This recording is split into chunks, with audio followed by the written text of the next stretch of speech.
Amin. Tingkatkan kasihmu.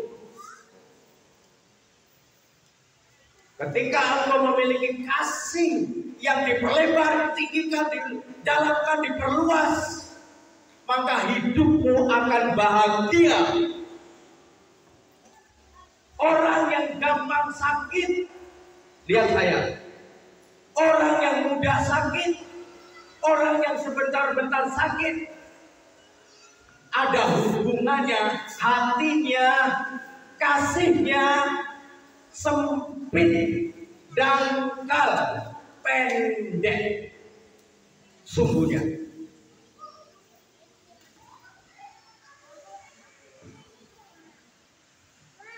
Karena minta syarat, karena menuntut, nggak dipenuhi, sakit hati. Bapak Ibu, mari perlebar kasih kita. Yesus katakan amin. Lebarkan, tinggikan, dalamkan, sehingga mau disakitin seperti apapun kita bisa mengampuni,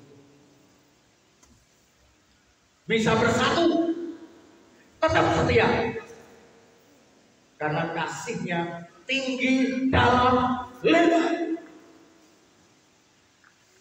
Haleluya, haleluya, kasih semangat. Iya, saya sampaikan ini penting, kasih ini penting, supaya tidak kita supaya sempurna kasih kita sama Tuhan.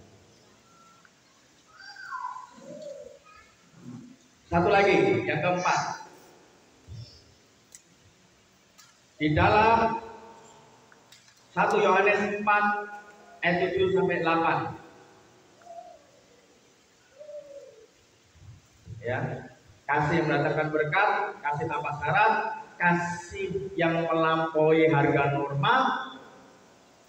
Yang ketiga tadi, ya, kualitas hidupmu ditentukan oleh kualitas cintamu atau kasihmu. Yang terakhir atau yang keempat, kasih itu memberikan pengampunan. 1 Yohanes 4 ayat 1 sampai 8. Mana ya? Oke, yuk kita baca. Ayat berapa ya? Ayat 7 sampai 8. Yuk, 1, 2, 3.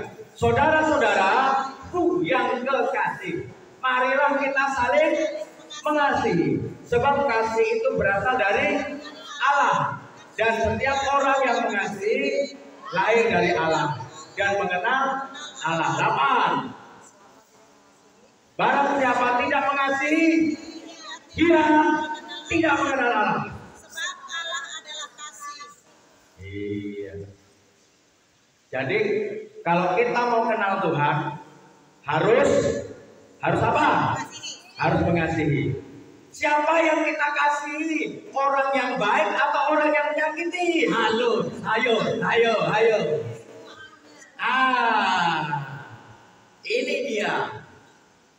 dia. Siapa yang kita kasihi? Tuhan mengajarkan kasihilah musuhmu. Apalagi cintamu yang sering menyakiti itu. Apalagi teman dan sahabatmu yang sering nyakitin itu. Apalagi temanmu di kantor, bosmu di kantor, atasanmu di kantor, menyebalkan. Tapi engkau harus bisa mengasihi, mencintai.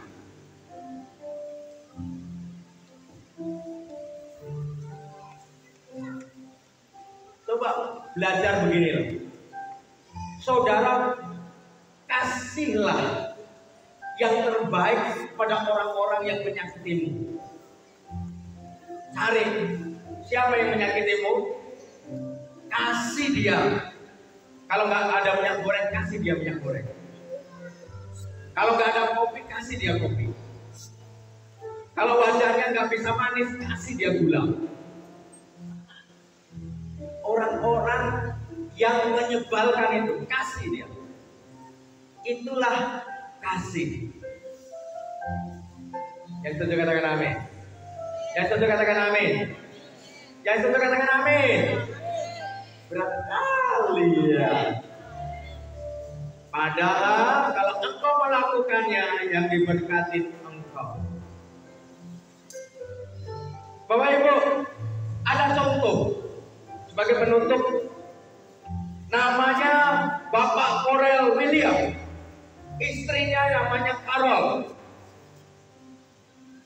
Dia tinggalnya di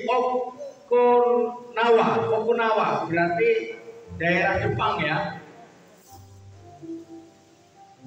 Ceritanya begini, namanya bapak ini kaya, orang kaya, pengusaha sukses, ya nggak cukup satu istri. Walaupun istrinya udah cantik sekali, jadi duitnya banyak, dia gampang selingkuh. Kira-kira seperti itu. Selingkuh terus, bolak-balik selingkuh. Istrinya disakiti, punya anak 2. Dan selama 2 tahun dia selingkuh, akhirnya apa yang terjadi? Istrinya diceraikan. Si Carol ini diceraikan. Waktu dia selingkuh, waktu dia diceraikan, ibu ini tidak ada kata kutuk untuk suaminya. Ibu ini mengasihi suaminya yang menyakiti, mendoakan suaminya yang menyakiti. 2 tahun lebih ditinggalkan. Pas menjelang tanggal 25 Desember pagi hari, 24 malam, SMS. Waktu itu belum ada WA. Sekarang ada WA, Messenger, enak kan? Waktu itu masih HP-nya SMS. Bapak ini SMS istrinya. Karena udah diceraikan, dia nggak panggil saya, dia panggil Carol. Mau nggak? Aku mau ajak di tanggal 25 Desember sarapan denganku, makan siang denganku, dan makan malam denganku. Langsung dijawab istrinya, karena istrinya memang mendoakan terus supaya tetap bersatu. Siap, aku mau. Akhirnya ketemuanlah di sebuah kafe. Dan suaminya berlutut di kaki istrinya. Dia bilang, Carol, mau nggak aku ajak nikah lagi sama aku? Kata istrinya, sudah lebih 2 tahun, Pak. Aku mendoakan kamu untuk kamu bisa peluk bersatu lagi dalam hidupmu. Itulah kekuatan kasih yang tanpa syarat tadi. Kekuatan kasih yang bisa memaafkan ketika disakiti tadi. Hasilnya apa? Karena judulnya kasih yang mendatangkan berkat. Lihat saya, jangan lihat ke orang lain. Hasilnya adalah keluar